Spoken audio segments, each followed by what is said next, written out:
Hi everyone. So I kind of dropped the ball on a July 13 months video, so I'm just gonna kind of roll July and August into one right now. So for July, I offered to subscribers a song, which you will hear playing right now, from a place of comfort. So this activity was and is very challenging for me. I write generally, certainly to make myself feel better, but usually it's more focused on negative feelings and experiences. So very challenging experience to even access that place of comfort inside, at least for me. And this song was not my first attempt, but it was the first time that I felt like I was kind of getting somewhere and actually able to access that place within. It's a form of self-soothing. I think we all have these things that make us feel better when we're feeling pretty lousy. Could be taking a walk, taking a bath, tactile things, touching. I really find it soothing, especially if I'm feeling really scattered or overwhelmed, just feeling different textures, surfaces, fabrics, and just being with that tangible experience. For musicians, finding that emotional connection and accessing places that are otherwise pretty difficult to access can be very therapeutic.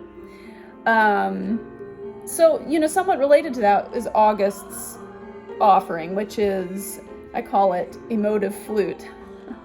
A few months ago, I offered Emotive Piano, where I use the piano, a tool that most of you probably know by now. I am very familiar with.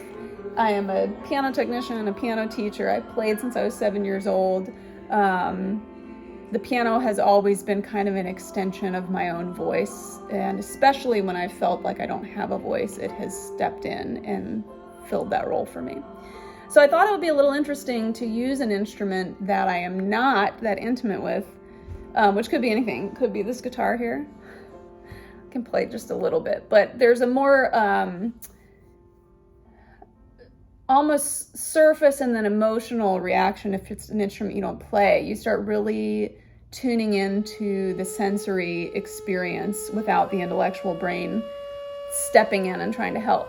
The Native American flute is another one. So this was recommended to me for breath work, not really to learn how to play it, but it is much easier to have bad breath and create a sound with the voice than it is to have bad breath and create a sound with a wind instrument. So when this was recommended, I decided to do a little research, and I found a craftsperson who's in California who hand makes these beautiful, beautiful instruments. Absolutely gorgeous. And I saved up a little bit and treated myself to this. And I do usually just use it for breath movement. And it's wonderful. The offering for this month is a little bit more of a ditty.